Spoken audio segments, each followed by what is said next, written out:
Hi guys, कैसे हैं आप लोग। आई होप कि आप सभी लोग ठीक होंगे। गाइस, आज के वीडियो में मैं आपको इम्पोर्टेंट पॉइंट्स बताऊंगा जो कि होंगे कट ऑफ से रिलेटेड, मार्क्स वर्सेस रैंक जो मैं प्रिडिक्ट कर रहा हूं, फिर आपको कितनी रैंक की रिक्वायरमेंट होगी टॉप 8 आईआईटीज़ में एमएससी या डिफरेंट प्रोग्राम्स के लिए, और कुछ स्पेशल प्रोग्राम्स जो कि लास्ट ईयर और last to last year start हुए हैं डिफरेंट आईआईटीज़ में, उसके लिए कितना रैंक का रिक्वायरमेंट होगा इस साल। फिर साइंस इंस्टीट्यूशंस के लिए इंटरव्यू शॉर्ट लिस्टिंग के लिए कितना रैंक का रिक्वायरमेंट होगा वो भी बताऊंगा।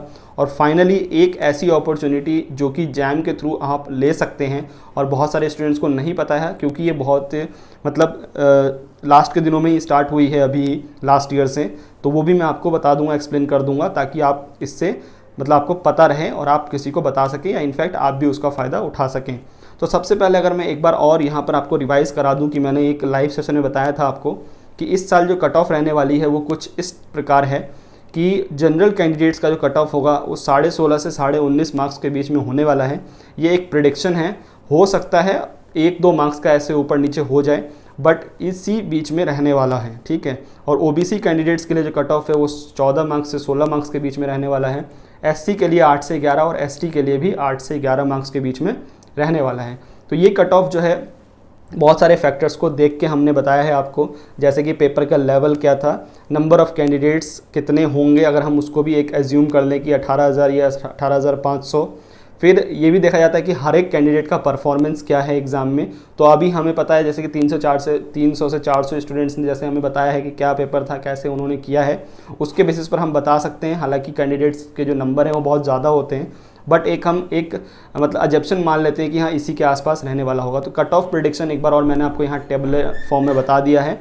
फिर अगर हम बात करें जो कि बहुत ही इंपॉर्टेंट और बहुत सारे स्टूडेंट मेरे से पूछ रहे थे कि सर मेरे इतने मार्क्स आ रहे हैं, कितना रैंक बनेगा, तो सबसे बड़ा प्रॉब्लम यही आता है। तो इसलिए मैंने सोचा एक प्रिडिक्शन, एक एनालिसिस बना लेना चाहिए, जिससे कि बहुत सारे स्टूडेंट्स का जो डाउट है वो सॉल्व हो जाएगा। तो IIT jam marks versus rank 2021 predicted है ये, और इसी के आसपास आप लोगों की रैंक होनी चाहिए। अगर 1-2 मार्क्स का ऐसा 1-2 रैंक के ऊपर नीचे हो सकती है, बट आप इतना एज्यूम कर सकते हैं कि आपकी रैंक इन्हीं जो मैंने लिखा है सामने आसपास होने वाली है। तो ऑल इंडिया रैंक 1 का जो कि फर्स्ट होने वाला है इस बार, वो 91 to 95 के बीच में उसके मार्क्स होने वाले हैं। काफ़ी अच्छी बात है क्योंकि उसने मेहनत भी करी होगी। तो ऑल इंडिया रैंक 1 के लिए 91 to 95 मार्क्स होंगे। फिर 2 से लेकर 10 के रैंक वाले के जो मार्क्स होंगे वो 76 to 90.66 होंगे, यानी जिनके भी मार्क्स 76 to 90.66 के बीच में होगा उनकी रैंक 2nd to 10 के बीच में होगी, ठीक है। तो अगर किसी के 81 आ रहे हैं तो वो समझ ले कि उसकी रैंक 7 या 8 होने वाली है, ठीक है। अगर किसी के 78 आ रहे हैं तो उसकी रैंक 9 या 10 ऐसी होगी। तो ये 76 to 90.66 के लिए है। फिर सिमिलरली 70 to 75.66 वाले के 11 से 30 के बीच में होने वाला है। अब आप डिफरेंस देख सकते हैं, बढ़ रहा है डिफरेंस। तो यहाँ पर ध्यान रखिएगा 70 to 75.66 तक का रैंक 11 to 30 होने वाला है। 65 to 69.66 31 to 55, ठीक है। यहाँ पर अगर किसी के 55 रैंक आ रहा है तो उसके मार्क्स जो होंगे आसपास 70 के होंगे, 69 के आसपास मार्क्स होंगे। तो 69.66 के लिए 31 to 55 मार्क्स होंगे। फिर 61 to 64.66 के बीच में जितने भी स्कोर वाले स्टूडेंट्स हैं उनकी रैंक 56 to 100 के बीच में होने वाला है। फिर 55 to 60.66 101 to 200 के बीच में होगा, ठीक है। तो आप एक चीज़ अगर ध्यान दे दें कि यहाँ 50 to 60 के बीच में ज़्यादा स्टूडेंट होने वाले हैं इस बार। तो 50 to 54.66 के लिए मार्क्स के लिए 200 to 300 के बीच में रैंक होगा। 45.66 to 49.66 के लिए 3012 to 460, यहाँ पर बहुत सारे स्टूडेंट होने वाले हैं। फिर 40.66 to 45 के लिए 461 to 700 एंड 35 to 40 के लिए 701 to 1000। तो आप ध्यान रखिएगा जिनकी भी 35 प्लस है आउट ऑफ 100 अभी तक में, अगर उन्होंने कैलकुलेट किया हुआ है डिफरेंट आंसर कीज से, तो ध्यान रहे 35 प्लस आउट ऑफ 100 है तो आपकी रैंक 1000 के अंदर होगी, यानी 35 वाला जो होगा वो 1000 के आसपास वाला रैंक है, ठीक है। और जो उनको भी टॉप आईआईटीज़ के बारे में जो लोग सोच रहे हैं कि टॉप आईआईटी जो 8 आईआईटीज़ हैं टॉप की, मैंने 8th आईआईटी हैदराबाद को भी इंक्लूड किया है इसमें, क्योंकि वो काफ़ी तेज़ी से ग्रो कर रहा है और उसका जो NIRF रैंकिंग है वो भी काफ़ी बढ़िया है, तो इसलिए अब वो टॉप IITs में गिनी जाएगी। तो मैं अब आपको नीचे बताने वाला हूँ कि आपको कितना कितना रैंक, अगर आप लोगों ने इस हिसाब से जो कि मैंने ऊपर आपको बताया है, जैसे कुछ स्टूडेंट्स पूछ रहे थे मेरे 58 मार्क्स बन रहे हैं, तो 58 मार्क्स वाले के आपको पता होना चाहिए कि उसकी रैंक 150 से 170 के बीच में होगी ही। तो ये चीज़ आपको अगर पता चल रही है कि इतना स्कोर है मेरा, और मेरे इस टेबुलर फॉर्म से आपको इतना अंदाज़ा लग रहा है कि मेरी रैंक जो है इसी के आसपास होने वाली है, तो आपको अगर इतना पता चल जाए कि मेरा इस IIT में फ़िक्स होने वाला है, तो आप थोड़ा सा रिलैक्स हो जाओगे। और इसलिए मैंने ये वीडियो बनाया भी है क्योंकि बहुत सारे स्टूडेंट पूछ रहे थे। तो अब बात करते हैं जो ranks required for top 8 IITs में जो डिफरेंट प्रोग्राम हैं, तो मैंने यहाँ लिखा हुआ है, आप देख सकते हैं। इंस्टीट्यूट, सबसे पहले अगर हम बात करें टॉप IIT बॉम्बे की, जिसमें कि 2 प्रोग्राम्स चलते हैं, जिसमें कि आपको जैम फिजिक्स के थ्रू एडमिशन मिलता है। तो जैम फिजिक्स के थ्रू MSc फिजिक्स में मिलता है और MSc अप्लाइड जियो फिजिक्स में मिलता है। तो MSc फिजिक्स के लिए ये मैंने लिखा है जनरल, OBC, SC ST। तो जनरल के लिए जो लास्ट रैंक जाएगी वो 40 रैंक वालों को मिलेगा MSc physics, all India rank 1 to 40। तो 40 रैंक तक जिसकी बन रही है, 40 रैंक इन द सेंस जिसके भी मार्क्स, ध्यान रखेंगे, जिसके भी मार्क्स 68 प्लस बन रहा है, 68 या 69 प्लस बन रहा है आउट ऑफ 100, वो सोच सकते हैं, वो समझ सकते हैं कि उनका IIT बॉम्बे में MSc फिजिक्स हो सकता है। सिमिलरली OBC कैंडिडेट के लिए 156 तक, SC कैंडिडेट के लिए 550 और ST के लिए 2280 रैंक तक लास्ट एडमिशन मिल सकता है। तो ध्यान रखेंगे इस चीज़ का। और यहाँ पर मैं बात कर, आप बोलेंगे सर यहाँ ये OBC और SC ST के लिए नहीं बना है, तो मैं आपको बता दूं कि आपकी रैंक, बस आप इसके बाद सोच सकते हैं, जैसे कि जनरल का अगर मैं बोल रहा हूँ, जनरल का रैंक, क्योंकि एडमिशन जो मिलता है जनरल कैंडिडेट को, जो एडमिशन मिलता है वो 650 से नीचे वालों को ही मिलता है। तो 650 ऑल इंडिया रैंक जिसकी होगी उसको एक IIT मिलेगा ही मिलेगा, वेदर वो न्यू IITs हो या क्यों, मतलब जैसे IIT तिरुपति है, भिलाई है, 3rd जनरेशन IITs हैं, तो 650 लास्ट रैंक होगी जिसकी, उसको IIT में एडमिशन मिलेगा। तो 650 से ऊपर वाले जितने भी होंगे वो 1200 या 1300 तक वाले स्टूडेंट्स को, 1500 तक वाले स्टूडेंट्स को जो है OBC वालों को मिलता है। एंड सिमिलरली 3000 वालों तक फिर आपको SC, एंड देन 3500, 4000 या 4500 वालों तक ST वालों को मिलता है। तो उस हिसाब से आप कंसिडर कर सकते हैं इस लिस्ट को। फिर हम बात करें जियो फिजिक्स के लिए, तो जियो फिजिक्स जिनकी रैंक 170 है और जो जियो फिजिक्स फील्ड में जाना चाहते हैं, तो MSc जियो फिजिक्स के लिए जनरल कैंडिडेट जिनकी रैंक 170 के अंदर आ रही होगी, और 170 रैंक के लिए आप ऊपर देख सकते हैं एटलीस्ट आपके 58-59 मार्क्स होने चाहिए। तो 170 रैंक वालों को आपको MSc जियो फिजिक्स मिलेगा IIT बॉम्बे में। फिर OBC के लिए इसी तरीके से फिर 1129 for SC and 3000 for ST। तो ये जो है मेरा एक रैंक प्रेडिक्शन है कि इतनी कट ऑफ जाने वाली है, इतना क्लोजिंग रैंक होने वाला है। तो लास्ट स्टूडेंट जो एडमिटेड हो गए वो, उनकी रैंक इतनी होनी चाहिए, तो आप IIT बॉम्बे अपना सेलेक्ट कर सकते हैं। IIT दिल्ली की बात करें तो जिस जनरल कैंडिडेट के 155 रैंक है, 155 रैंक के अगर आसपास आपकी बनती है, लाइक 145 या 160, तो वो सोच सकते हैं कि उनको IIT दिल्ली में MSc फिजिक्स मिल जाएगा। सिमिलरली OBC कैंडिडेट 340 और SC कैंडिडेट 1500 और ST कैंडिडेट 2040 या उसके आसपास जितने भी रैंक वाले होंगे उनको IIT दिल्ली मिल जाएगा फॉर देयर MSc फिजिक्स। फिर हम बात करते हैं IIT गुवाहाटी की, जो कि आसाम में है। MSc फिजिक्स के लिए आपकी रैंक 280 के आसपास होनी चाहिए, लाइक 260 to 290, तो आपका IIT गुवाहाटी में MSc फिजिक्स हो जाएगा। OBC 580 तक आसपास वाले और 2020 SC और 3400 ST कैंडिडेट्स। नेक्स्ट बात करते हैं IIT कानपुर की। तो IIT कानपुर में यहाँ पर IIT कानपुर में MSc फिजिक्स जो है 70 जिनकी रैंक होगी, यानी ऑल इंडिया रैंक 70 जिसकी आसपास होगी, उसको IIT कानपुर में MSc फिजिक्स मिल सकता है, मिल जाएगा ही जनरली। तो जिनकी रैंक 65 है या जिनकी रैंक 75 है उनका भी हो ही जाएगा। तो आप 1, 2, 3, 4 जो रैंक है आसपास ऐसे बैठा सकते हैं। OBC 270 वालों तक को ही IIT कानपुर मिलेगा, और SC वालों को जो है 920, और यहाँ पर मैंने उल्टा कर दिया, यहाँ 1745 होगा ये। तो ध्यान रखिएगा, ये आपका रैंक है IIT कानपुर, जो कि MSc फिजिक्स के लिए टॉप की इंस्टीट्यूट मानी जाती है।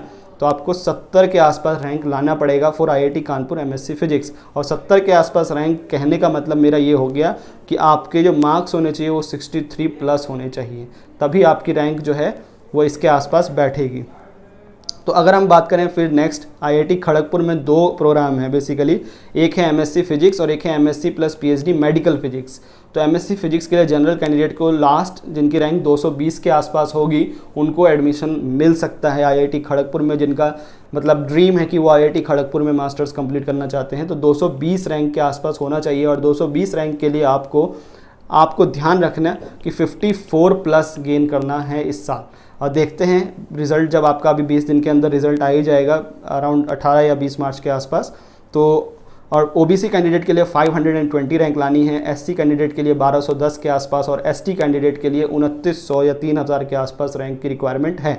मेडिकल फिजिक्स, क्योंकि आपको पता है कि यहाँ पर मेडिकल फिजिक्स में स्टूडेंट कम इंटरेस्टेड हैं, इसलिए रैंक इसकी ज़्यादा है। तो जिनकी रैंक मेडिकल फिजिक्स में, जनरली आपको मैं बता दूं थोड़ा सा, बहुत सारे स्टूडेंट पूछेंगे कि करना क्या है। तो मेडिकल फिजिक्स में हम बायो फिजिक्स वगैरह पढ़ते हैं, जो डिवाइसेस होते हैं, जो मेडिकल टेक्नोलॉजी में जो जितने भी यूज़ होते हैं डिवाइसेस, वो कैसे वर्क करेंगे, प्रिडिक्शन करना, एनालिसिस करना, ये सारी चीज़ें आपको बताई जाएंगी। फिर आप ज्वाइन कर सकते हैं बार्क जैसे ऑर्गेनाइजेशन को ज्वाइन कर सकते हैं, या आप एम्स को ज्वाइन कर सकते हैं, डिफरेंट मेडिकल कॉलेजेस को ज्वाइन कर सकते हैं। टीचिंग में तो आप जा ही सकते हैं, क्योंकि ये डुअल डिग्री है, आप छोड़ भी सकते हैं बीच में 2 साल के बाद।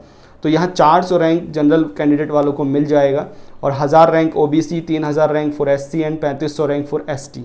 तो ये आईआईटी खड़गपुर के 2 प्रोग्राम्स हैं। बाकी एक और स्पेशल प्रोग्राम है जो मैंने नीचे अभी लिखा है। तो ये आईआईटी खड़गपुर की बात हो गई। हालांकि ये पीडीएफ मैं शेयर भी कर दूंगा, आप अपने पास रख सकते हैं for the future references. IIT Madras के लिए एमएससी फिजिक्स, क्योंकि आईआईटी मद्रास भी आपको पता होना चाहिए कि टॉप आईआईटी है, बहुत सारे स्टूडेंट चाहते हैं। तो 180 रैंक आपको लाना पड़ेगा, यानी 180, 190, 185 जिनकी रैंक होगी उनको आप सोच ही लीजिए कि आपको मिल गया आईआईटी मद्रास। तो 180 मार्क्स के लिए आपको फिर से आपको 180 मार्क्स के लिए ध्यान रखना है, आपको 56 के आसपास मार्क्स लाना पड़ेगा आउट ऑफ 100। तो 56, 57 जितने भी मार्क्स बन रहे हैं, 55.66, उनको आईआईटी मद्रास मिल सकता है इस साल। फिर ओबीसी वालों को लिए 370 रैंक लाना पड़ेगा और 1460 लाना पड़ेगा एससी वालों को, और 2525 लाना पड़ेगा, इसी के आसपास रैंक लाना पड़ेगा for ST candidates. IIT Roorkee की बात करें एमएससी फिजिक्स में, तो 230 रैंक लाना पड़ेगा, और आईआईटी रुड़की भी एक टॉप आईआईटी, आपको पता होना चाहिए। हम क्यों इनको टॉप में रखते हैं, क्योंकि टॉप में रखने के कुछ रीजंस होते हैं, लाइक इनकी फैकल्टी प्रोफाइल्स क्या है, रिसर्च इंडेक्स क्या है, फैसिलिटीज़ क्या देते हैं ये लोग, और जॉब एश्योरेंस क्या है। क्योंकि जनरली क्या होता है, बहुत सारे स्टूडेंट ऐसे होते हैं जो मास्टर्स करने जाते हैं कि जॉब मिलेगी या नहीं मिलेगी। तो ऐसे आईआईटीज़ हैं जहाँ पर आपको प्लेसमेंट में बैठने दिया जाएगा, और आप अपने स्किल्स के बेसिस पर, आप अपने नॉलेज के बेसिस पर, अगर कोई कंपनी आपको शॉर्टलिस्ट करती है तो आप जॉब भी ले सकते हैं। आईआईटी मद्रास में एमएससी फिजिक्स वालों का भी जॉब लग जाता है, क्योंकि वो उनके पास बहुत सारे इलेक्टिव्स कोर्सेज होते हैं, वो कोर्सेज सिलेक्ट कर सकते हैं अपने सेकेंड ईयर में, और वो अपने जिस फील्ड में जॉब करना चाहते हैं वो कंपनी शॉर्टलिस्ट करती है उनको। तो आईआईटी रुड़की में 230 लाना पड़ेगा आपको, 520 ओबीसी, 1760 यहाँ पर स्लैश है, 1760 for SC and 2130 for ST. Last but not the least, यहाँ पर टॉप पे मैंने रखा है आईआईटी हैदराबाद को, क्योंकि यहाँ पर बहुत सारे फिजिक्स के स्पेशलाइजेशन ग्रुप्स हैं, लाइक जो कंडेंस, जो थ्योरेटिकल हाई एनर्जी फिजिक्स है, एक्सपेरिमेंटल हाई एनर्जी फिजिक्स है, कंडेंस मैटर फिजिक्स है, फिर लेज़र एंड स्पेक्ट्रोस्कोपी, बहुत सारे रिसर्च ग्रुप्स बनाए जाते हैं जिसमें कि एमएससी के स्टूडेंट्स को रखा जाता है उनके इंटरेस्ट के बेसिस पर। तो इसीलिए आईआईटी हैदराबाद को टॉप में रखा जाता है, और इसकी रिसर्च इंडेक्स भी अच्छी है और एनआईआरएफ रैंकिंग भी अच्छी है। तो एमएससी फिजिक्स के लिए जनरल कैंडिडेट को 310 के आसपास रैंक लाना पड़ेगा, और 310 के आसपास रैंक लाने का मतलब है कि आपके मार्क्स 49 प्लस होने चाहिए। 49 प्लस होंगे तो आपका रैंक 310, 315 के आसपास होगा। ओबीसी कैंडिडेट के लिए 680 के आसपास, और एससी कैंडिडेट के लिए 2170, और 4000 के आसपास अगर एसटी कैंडिडेट हैं तो आपको एडमिशन ऑफर किया जाएगा आईआईटी हैदराबाद से। आप इन सभी टॉप आईआईटीज़ के रैंकिंग और अपने मार्क्स के हिसाब से सोच सकते हैं कि आपको कौन सी आईआईटी मिलने वाली है। हालांकि ये एक प्रिडिक्शन है, बट आप इसे एज्यूम कर सकते हैं, क्योंकि मैंने देखा है, मेरा लास्ट टू लास्ट ईयर भी सही था, लास्ट ईयर भी मैंने जो बताया था वो सही प्रिडिक्शन था। 1-2 रैंक के ऊपर से आपका कोई क्लोजिंग रैंक नहीं होगा चेंज, तो ध्यान रखिएगा। तो जिन स्टूडेंट्स के मार्क्स जो है वो 69 से प्लस है, उनको कॉन्ग्रेचुलेसन है कि वो आईआईटी बॉम्बे उनको मिल ही जाएगा, और वो लोग अगर जाना चाहते हैं आईआईटी बॉम्बे में एमएससी करना चाहते हैं तो कर सकते हैं। ठीक है, अब हम बात करते हैं कुछ स्पेशल प्रोग्राम्स हैं डिफरेंट आईआईटीज़ में, लाइक आईआईटी इंदौर में एमएससी एस्ट्रोनॉमी है, और कुछ स्टूडेंट्स एस्ट्रोनॉमी एंड एस्ट्रोफिजिक्स के फील्ड में पढ़ना चाहते हैं, जाना चाहते हैं, अपनी पीएचडी करना चाहते हैं, स्टार गेजिंग उन्हें अच्छी लगती है, डिफरेंट एस्ट्रोनॉमी ऑब्जर्वेशंस करना अच्छा लगता है। तो उनके लिए क्या है, जनरल कैंडिडेट की अगर रैंक 405 के आसपास होती है, 405, 406 या 410, तो उनको आईआईटी इंदौर में एमएससी एस्ट्रोनॉमी मिल जाएगी। और 405 जनरल कैंडिडेट के लिए जो आपको जो मार्क्स लाना पड़ेगा, वो ध्यान रखिएगा, यहाँ पर जो मार्क्स लाना पड़ेगा आपको वो 46 प्लस लाना पड़ेगा, 46, 45 प्लस लाना पड़ेगा, तब आपकी रैंक 410 के आसपास होगी, 405 या 406 के आसपास होगी। तो 405 रैंक वालों को इस बार ऑफर मिलेगा आईआईटी इंदौर में। ओबीसी के लिए 830, एससी के लिए 3040 के आसपास, 3035, और 3700 या 3750 रैंक 3700 या 3750 के आसपास एसटी कैंडिडेट को आईआईटी इंदौर एमएससी एस्ट्रोनॉमी मिल सकता है।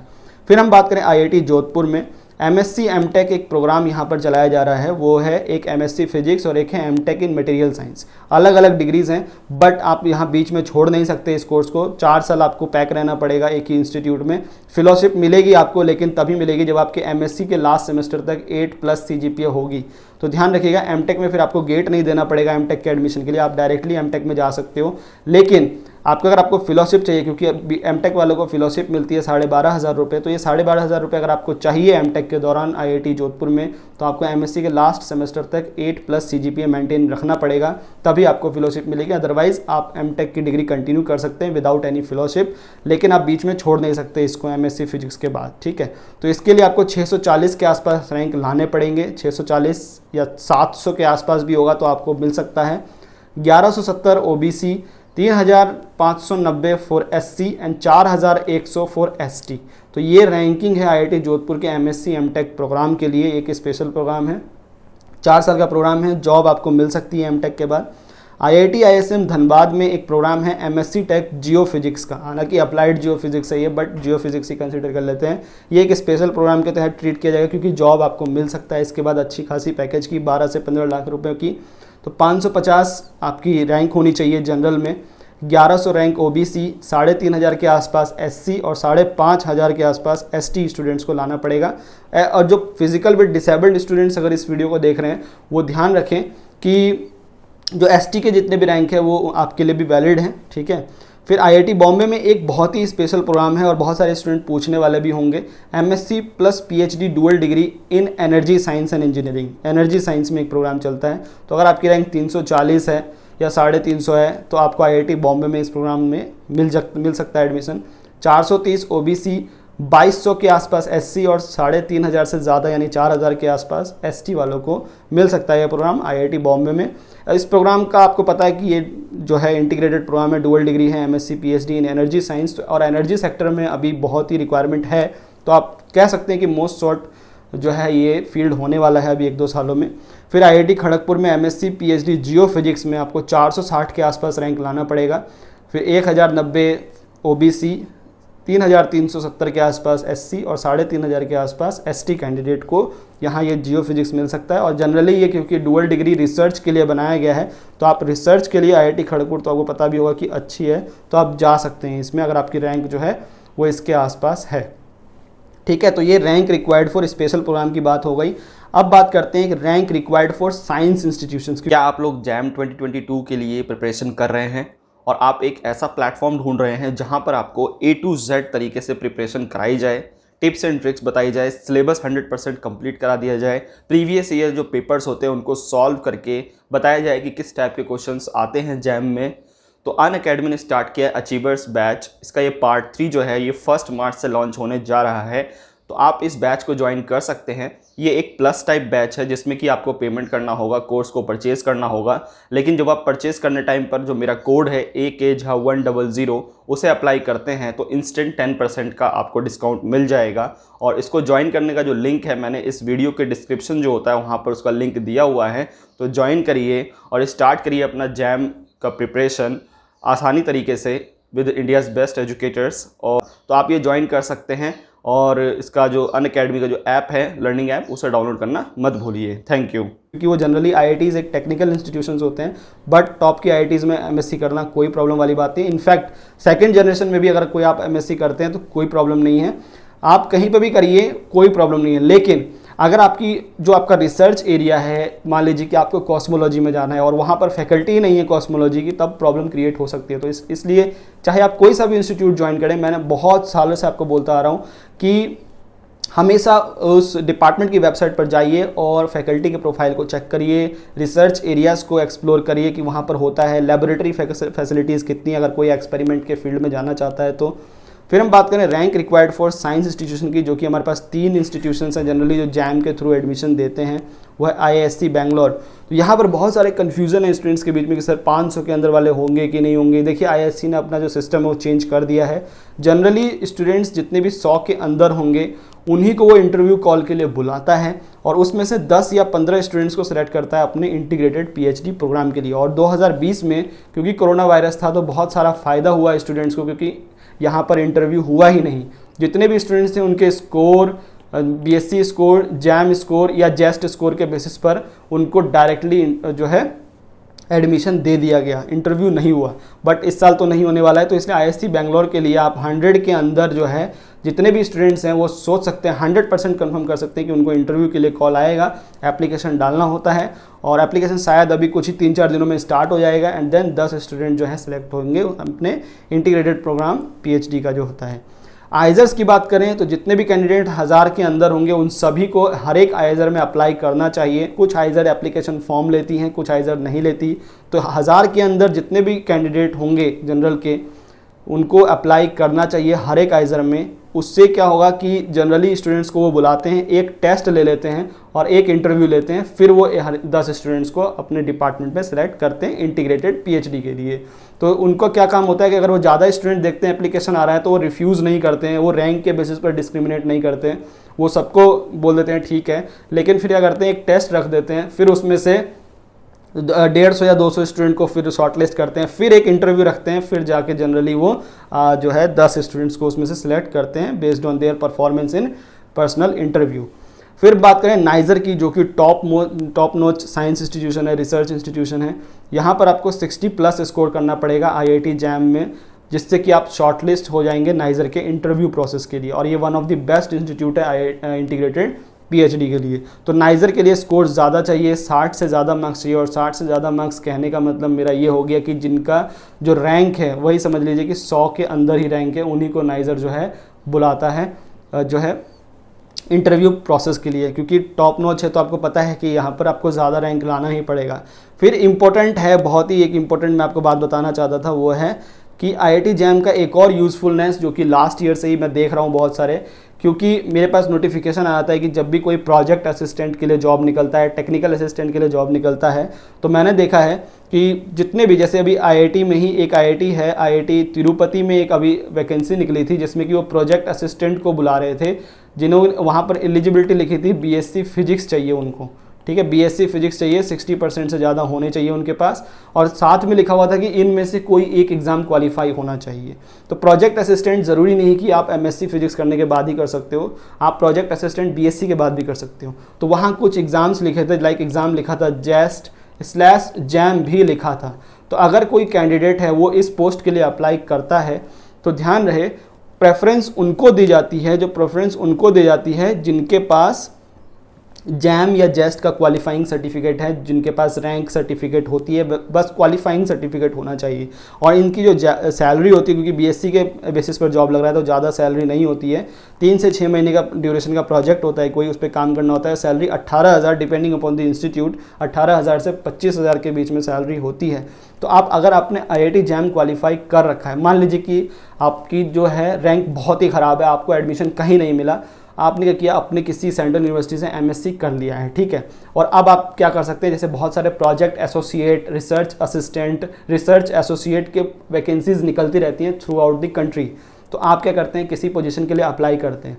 अगर आपके पास जैम का भी क्वालिफाइंग सर्टिफिकेट होगा तो वो आपका जो फेलोशिप है उसका अमाउंट बढ़ा सकते हैं, आपको प्रेफरेंस मिल सकती है, क्योंकि जैम एक नेशनल लेवल एग्ज़ाम है जो कि IITs और डिफरेंट रिसर्च इंस्टीट्यूशंस के एडमिशन के लिए जो करवाई जाती है, तो इसलिए इसकी वैल्यू जो है ज़्यादा मानी जाती है। तो ध्यान रहे, अगर आपने जो है जैम क्वालिफाई किया हुआ है तो कभी आपका वेस्टेज नहीं जाएगा, या ये बहुत ही अच्छी पोस्ट है और 3 से 6 महीने के लिए आपको उस इंस्टीट्यूट में जॉब करनी पड़ेगी। जनरली लैबोरेटरीज़ में जो सामान होते हैं उनकी देखभाल करना, या मतलब जो फैकल्टी जो किसी प्रोजेक्ट पे काम कर रही है उनको असिस्ट करना, ऐसे ऐसे काम होते हैं ये। तो ये भी एक अच्छा यूज़फुलनेस है। और अगर आप चाहते हैं कि ऐसा कोई प्रोजेक्ट असिस्टेंट या रिसर्च असिस्टेंट का जो नोटिफिकेशन आए, वैकेंसी आए तो शेयर कर दूं, तो मुझे बता सकते हैं, मैं जो है रेगुलरली उसको शेयर कर दिया करूंगा, जिससे कि कुछ स्टूडेंट्स अगर चाहते हैं करना है इस वर्क को तो कर सकें। ठीक है, तो ये बहुत ही इंपॉर्टेंट है, बहुत सारे स्टूडेंट्स को नहीं पता होगा, बट मैंने भी जब पहली बार देखा तो मेरे को अजीब लगा। मैंने फिर कांटेक्ट किया उस इंस्टीट्यूट को, तो उन्होंने बताया कि नहीं, हम प्रेफरेंस उसे ही देंगे जिनके पास जैम का क्वालिफाइंग सर्टिफिकेट होगा। तो मैंने कहा ये काफ़ी अच्छी बात है, तो आप लोगों को बताना चाहिए, तो मैंने आपको बता दिया आज। तो ये इस वीडियो में मैंने सारी बातें आपको बता दी। ये जो रैंक रिक्वायरमेंट है बहुत ही ज़रूरी होता है। अब आप फ्री हो जाइए, अगर आपको लग रहा है कि मेरी इतनी रैंक आने वाली है तो आप ज़्यादा सोचने की ज़रूरत नहीं है। आप इस PDF में देख सकते हैं कि आप किस इंस्टीट्यूट के लिए एलिजिबल होने वाले हैं। बात करें सेकंड जनरेशन की और थर्ड जनरेशन की MSc फिजिक्स के लिए, तो वो मैं कोशिश करूँगा कि आपको एक डिफरेंट PDF में बना के दे दूँ। बट टॉप जो IITs में जो स्टूडेंट्स जाना चाहते हैं उनके लिए इतनी रैंक है। अगर आप क्वेश्चन कुछ पूछना चाहते हैं इससे रिलेटेड जो आपको समझ में नहीं आई है, आप नीचे पूछ सकते हैं। और इस वीडियो में इतना ही, मिलते हैं नेक्स्ट वीडियो में। वीडियो अगर आपको अच्छा लगा है तो लाइक कर दीजिए, शेयर करिए, सब्सक्राइब करिए चैनल को। Good bye, take care.